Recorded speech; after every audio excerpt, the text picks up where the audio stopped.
गणेश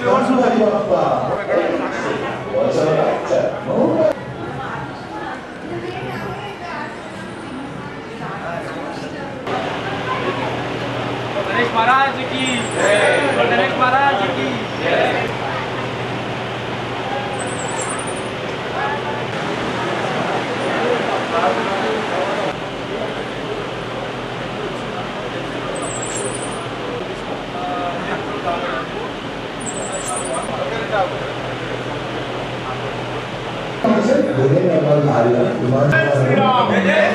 भारत माता की जय, सनातन धर्म की जय, हर नमः पार्वती पते हर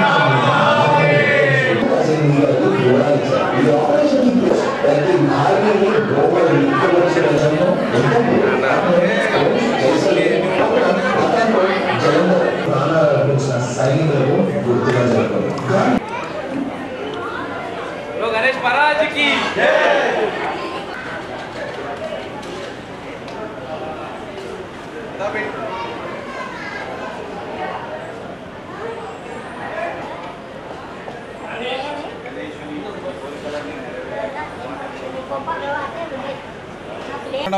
కాశికాపుడి యువజన సంఘం వారి ఆధ్వర్యంలో వారి సొంత ప్రాంగణమైన ఈ యావత్ తెలంగాణ రాష్ట్రమే కాకుండా వినాయకుడిని పూజించి అందరికీ ఆదర్శంగా ఉండే విధంగా ఆ గణేష్ మహారాజును స్మరిస్తూ కోమలు వాళ్ళ team members Nagaraju, Vikram, Nagarjuna, Nikhil and Venkatesh గారు వీరందరూ కూడా ఇంజనీరింగ్ స్టూడెంట్స్, మా కాలేజీ విద్యార్థులు. మెకానికల్, ఎలక్ట్రికల్, ఎలక్ట్రానిక్స్, సివిల్ అందరు కలిపి ఈ టెక్నాలజీని భక్తిని కలిపి తయారు చేసిన ప్రత్యేకమైన మంటపం ఇది. మొట్టమొదట దురదృష్టవశాత్తు 3 నెలల క్రితం పాకిస్తాన్ తీవ్రవాదులు ఇండియాలోకి ప్రవేశించి పహల్గాంలో హిందువులను పేరు పెట్టి అడిగి హిందువా కాదని పరిశీలించి చంపిన తర్వాత వెళ్ళి మీ మోడీకి చెప్పుకో అని విధంగా వాళ్ళు ప్రవర్తించారు. దాన్ని ప్రతిబింబించే విధంగా ఒక రూపకల్పన చేశారు. దాని తర్వాత 3 నిమిషాల నిడివి కలిగిన తీవ్రవాదులు ఎలా వచ్చి అటాక్ చేశారు. అటాక్ చేసిన తర్వాత భారత ప్రభుత్వం మోడీ గారు ఏ విధంగా రివెంజ్లో భాగంగా సింధూర్ అనే నామకరణం చేశారు.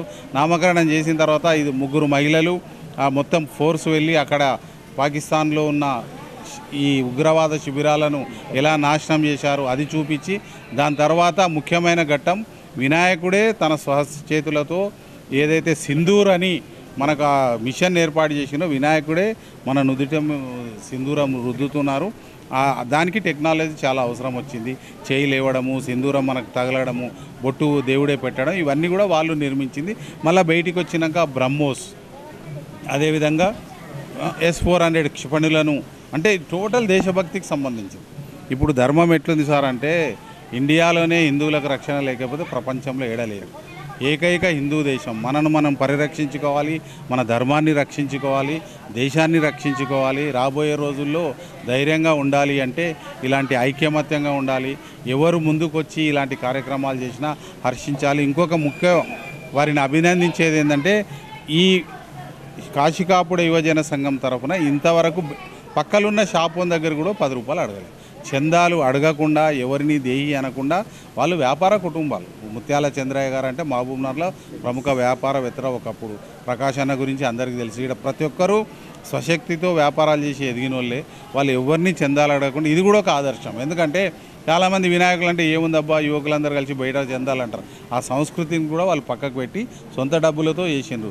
మనమేమైనా భక్తితో వేస్తే ఉండిలు వేయాల్సిందే తప్ప చందా రూపంలో ఇలాంటి మంచి కార్యక్రమం చేసిన కాశికాపుడి యువజన సంఘానికి, ఆ రోజుల్లో స్థాపించిన పెద్దలకు, ఆ పరంపరను కొనసాగిస్తున్న యువకులందరికీ కూడా ఈ దసరా గణేష్ ఉత్సవాల సందర్భంగా అదేవిధంగా పెద్దలు విశ్వ హిందూ పరిషత్ యాదిరెడ్డి గారు వచ్చారు. వారి టీం మెంబర్స్ అందరం అభినందించడానికి ఇక్కడికి రావడం జరిగింది. మా కోరిక ఏంటంటే దయచేసి ఇప్పటికీ కాలాతీతం అయిపోయింది, రేపు సాయంత్రం వరకు నిమజ్జనం, కానీ ఇలాంటి చేశారా, ఇలాంటిది ఉందా అని ప్రపంచానికి తెలిసే విధంగా మీ మాధ్యమాల ద్వారా హైందవ బంధువులందరికీ చేరాలి.